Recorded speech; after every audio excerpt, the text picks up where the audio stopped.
Мам, мен PlayStation'da FIFA 22 ойнасам бола ма? Әй, қайдағы PlayStation? Бар да сабағыңды оқы. Жүрсің әні. Қалды бәрі. PlayStation дейді.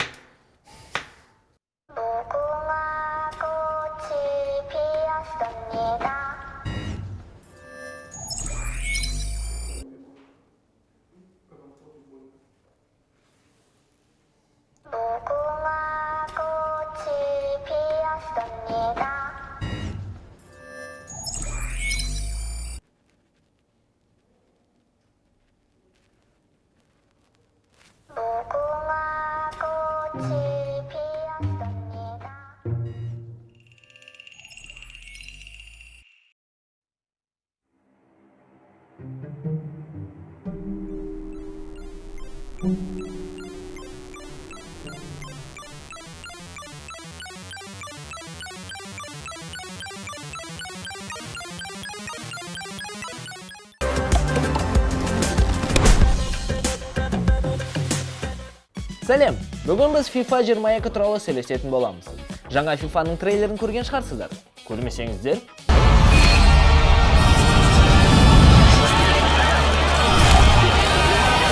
vanishing without a trace. There's only one question.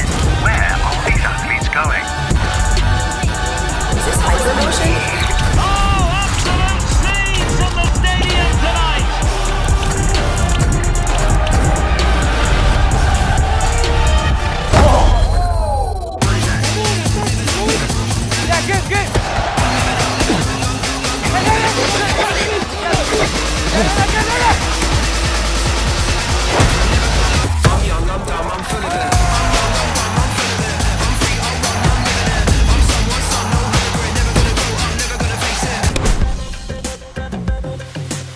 Иә, FIFA 22 шынайылықты бірінші орынға қойған. Оған басты себеп Hypermotion'ның енгізілуі.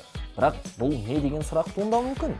Ал оны түсіндіріп кетейік. EA Sports ойынды жасау барысында қазіргі таңдағы әлемге танымал шынайы футболистерді шақыртып, футбол ойнатқан. Роналдодан бастап кәдімгі Мбаппелер келіп, арнайы киімдерді киіп, FIFA 22-ның жарыққа шығуына өз үлесін қосты. Hypermotion'ның барлық рахатын тек PlayStation 5-те ғана сезіне аласың. Соның арқасында ойында футболистердің қимылы жақсарды. Мысалы, қақпашылардың секіріп допты ұстағаны алдыңғы модельдеріне қарағанда әлдеқайда жақсы. Одан бөлек жасанды сананың бергі жағында көрсетіп қойған. Себебі шабуылшылар мен қорғаушылардың да ойыны өзгерді.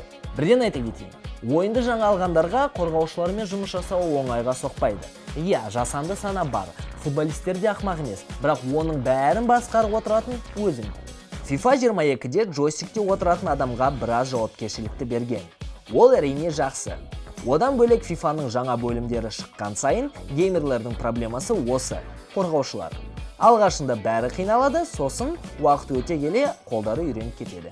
Шабуылшылар мен жартылай қорғаушылар да ойын жағынан жақсарғаны көрініп тұр. Иә, Роналдо, Месси немесе қатты жүгіретін Мбаппе секілді футболистермен ойнасаңыз, әрине жеңілірек. Қорғаушылардан өтіп кетесіз. Бірақ ол да джойстикте басқарып отырғанға байланысты. Пасқа келетін болсақ, достар, жыл сайын пас беру қиындап бара жатыр. Иә, бір жағынан ол жақсы, шынайы көрінеді. Ал екінші жағынан геймерлер тағы да тер төгейін деп тұр. FIFA 21-ге қарағанда бұл жерде пас беру оңай шаруа емес. Сен кімге және қайда беріп жатқаныңды барынша дәлдікпен көрсетуің керек. Сонда ғана сенде әдемі пасқа шығады. Футболистердің жүгірісі де өзгерген. Енді олар барынша тезірек жүгіре алады. Әрине, барлығы жүріп деп айта алмаймыз. Оның скиллдарына байланысты. Мысалы, Лукакумен алысқа ұзақ шаба алмайсың. Ол күш жағынан алуы мүмкін. Бірақ жүгіріс кезінде көбісінен қалады. Қимылдардан басқа тағы қандай өзгерістер бар? Әрине, ол FIFA Ultimate Team. Иә, біз жақта онымен көп жиі қолданбайды. Бірақ FIFA 22 бір бөлек әлем болса, Ultimate Team соның ішіндегі тағы бір бөлек әлем. Геймерлер онлайн түрінде бір-бірлерімен ойнап жарысып, тағы ақша салып өз командасын дамыта алады. Ultimate Team шет елдерде көп сұранысқа ие болғаннан кейін, осы жылы біраз өзгерістер енгізілген. Турнирлер көбейіп, ол турнирдің ережелері қиындай түсті.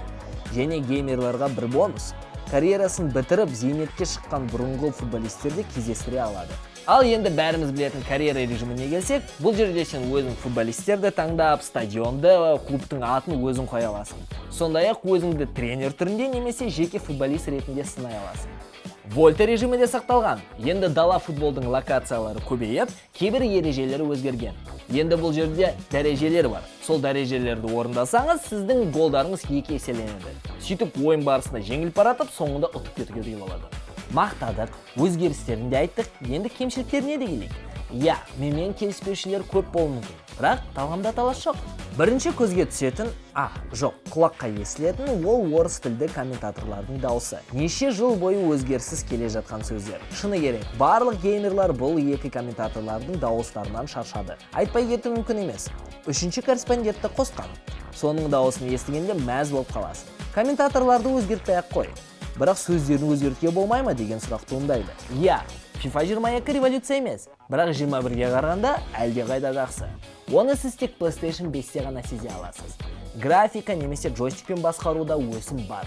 Оған қоса сіз жасанды интеллекттің бар екенін де сезесіз. Ал енді FIFA 23-те оны да толықтыратын сияқты.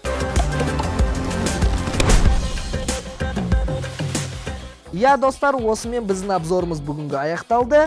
FIFA 22-нің ойына арнамызға жазыл, лайкты бас, комментарий қалдыр. Бұл тез болды, кетіңдер, ойнап атырып көріп тұрсыңдар ғой.